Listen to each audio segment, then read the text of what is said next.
As Producciones presenta Cara a Cara con Rosalía.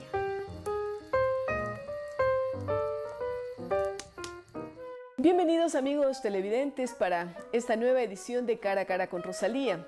El día de hoy vamos a hablar sobre una universidad que ciertamente es una universidad pionera en lo que tiene que ver con educación a distancia, pero que también ha hecho mucho en el área de investigación. Nos referimos a la Universidad Técnica Particular de Loja, que está bajo el liderazgo de la comunidad IDENTE. Y vamos a hablar hoy día sobre temas relacionados con la investigación y por eso agradecemos la presencia con nosotros del doctor Omar Malagón. Él es director del área biológica y también docente investigador de esta universidad. El doctor Malagón es colombiano de nacimiento, vive muchos años en el Ecuador, ha hecho estudios tanto en universidades colombianas como también en Europa, en Italia, en la Universidad de Pavía. Bienvenido, doctor Malagón, a este programa. Muchísimas gracias, Rosalía. Gracias por invitarnos a participar de este programa. Queremos conversar con usted primero sobre lo que significa para usted, que es un bioquímico de formación, trabajar en temas relacionados a la conservación de la biodiversidad y al estudio de la biodiversidad en el caso ecuatoriano. Bien, realmente ha sido un reto para mí, incluso porque mi formación de pregrado es de ingeniero químico y siempre se tiene la idea que un ingeniero químico parece que tiene que degradar el ambiente para poder obtener productos. Esa es una mala percepción, ¿no es cierto? Exactamente, es una muy mala percepción porque realmente cuando uno piensa yo puedo ayudar a conservar el ambiente a través de aquello que estudio, pues cambia la forma de ver aquello que uno hace. Pues yo empecé a trabajar en el área de productos naturales aproximadamente en el año 2000 y allí yo descubrí que realmente Ecuador tenía realmente una cantidad de posibilidades para poder hacer estudios, para poder obtener productos. Desarrollar productos también, porque volviendo a lo que usted decía inicialmente, a su formación de químico, realmente la ciencia es la que definitivamente nos va a ayudar a preservar la biodiversidad, porque a veces las personas no se dan cuenta que uno de los grandes retos es, por ejemplo, la sobrepoblación mundial, ¿no? Y frente a esa sobrepoblación tenemos que darles respuestas, que es producción de alimentos, que es producción de bienestar también para las personas. Exactamente, definitivamente si uno no hace este trabajo a través de la ciencia, si uno no descubre incluso aquello que tiene, pues de muy pocas formas tendremos para darle valor a aquello que tenemos, y yo creo que justamente la química cumple con esa misión, o sea, de dar valor, de poder encontrar que existen muchos productos en la naturaleza que pueden ser utilizados en muchas áreas, y por eso digamos que eso ha sido en estos últimos años mi pasión, ¿no? Y no solo mía, sino de un grupo de investigadores. Y bueno, es interesante saber que tenemos un latinoamericano que es Premio Nobel de Química, el doctor Molina de México, y que además en el tema de la química, pues hace un par de años me parece, fue el Año Mundial de la Química declarado por la UNESCO. Así es que la química es importante y en este caso importante para la preservación de la biodiversidad. Usted mencionaba de la riqueza del Ecuador. Compartimos biomas con Colombia, por supuesto, con su tierra natal. ¿Qué particularidades encuentra usted de la riqueza en cuanto a biodiversidad ecuatoriana? Mire, yo creo que la particularidad principal, incluso con respecto a Colombia, es el hecho de que en una superficie tan pequeña como es la del Ecuador, comparada con la superficie que tiene Colombia, realmente se manifiesta una diversidad única, una densidad de diversidad, una cantidad de especies única. Y esto es debido a una cuestión muy sencilla, que es fácil yo creo que de anotar y de saber, y es el hecho de que, si se dan cuenta, Ecuador pues tiene en esa pequeña superficie una zona selvática, una zona andina y una zona costera que está en permanente, digamos, además de la insular de Galápagos, que eso ya de por sí mismo es un laboratorio, claro. Además de la insular. Y esto ha permitido realmente que en esta zona, que además sabemos que está en la mitad del mundo, que se genera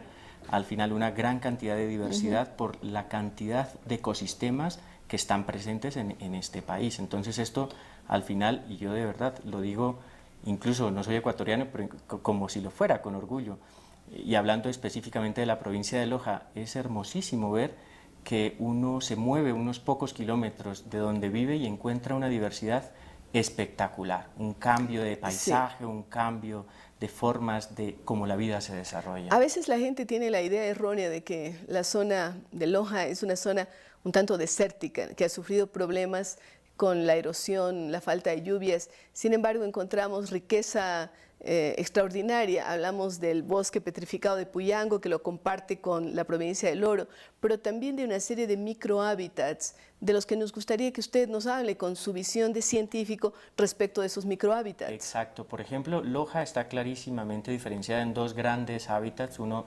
húmedo, que está en la zona oriental, y uno de bosque seco.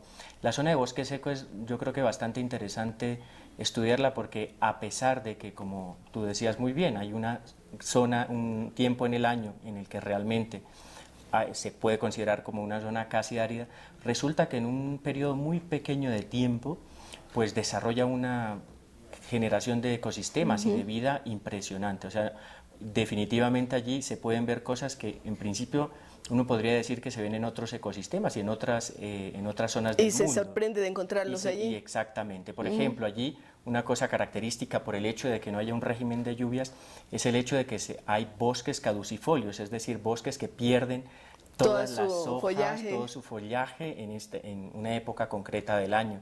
Y luego pues se generan, de acuerdo a esto, formas de interacción biológica muy interesantes. Ahora mismo estamos viendo en la zona de Loja el tema del florecimiento de los guayacanes, que es un fenómeno extraordinario de una belleza espectacular. Exactamente. Este es un ejemplo de cómo la naturaleza se puede manifestar en las condiciones incluso más extremas y más difíciles.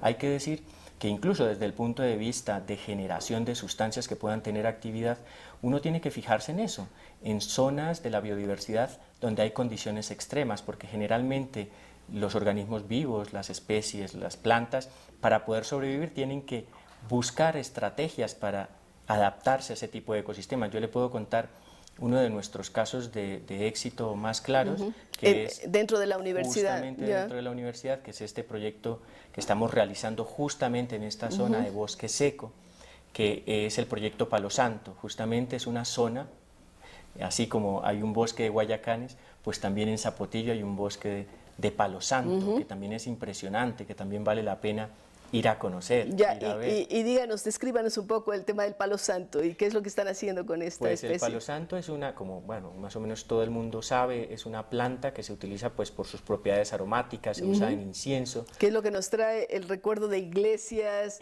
o de Quito a fin de año, por ejemplo? Exactamente, ¿no? ¿Sí? Es algo impresionante. Se quema y produce un olor. Produce un olor que es bastante interesante, sobre todo en la zona, se utiliza para repeler los insectos, ¿no? Además de todos los usos que se les ha dado, más bien de tipo tradicional, ¿no? De tipo mítico. Y definitivamente encontramos en esta zona de Loja pues un bosque que está completamente, digámoslo así, protegido. ¡Qué maravilla! Sin intervención, y del cual pues hemos encontrado que ese aroma al final podría ser utilizado en otras industrias, ¿no? Y de manera natural, porque estamos hablando de la utilización de la biodiversidad para evitar problemas o enfrentar situaciones, como el caso de los insectos. Exactamente, y allí nosotros nos dimos cuenta, y eso fue gracias a un proyecto que surgió de una industria brasileña, de que podríamos utilizar este aroma para poder fabricar otro tipo de productos, por ejemplo, para entrar en la industria cosmética. Claro, y estamos hablando de aceites esenciales y estamos hablando de una serie de elementos riquísimos, pero usted tiene experiencia porque vemos que entre las publicaciones que ha hecho tiene algo referente a los antioxidantes, ¿no? Y antes de entrar en los proyectos propios de la universidad, como este de Palo Santo, queríamos que nos cuente, porque uno de los temas fundamentales es el tener mejor calidad de vida, en cuanto a la salud sobre todo, y evitar el envejecimiento. Y dice que una de las cosas que más producen el envejecimiento y el deterioro de las personas son los agentes estos externos, pero hay otros que nos protegen. Exactamente.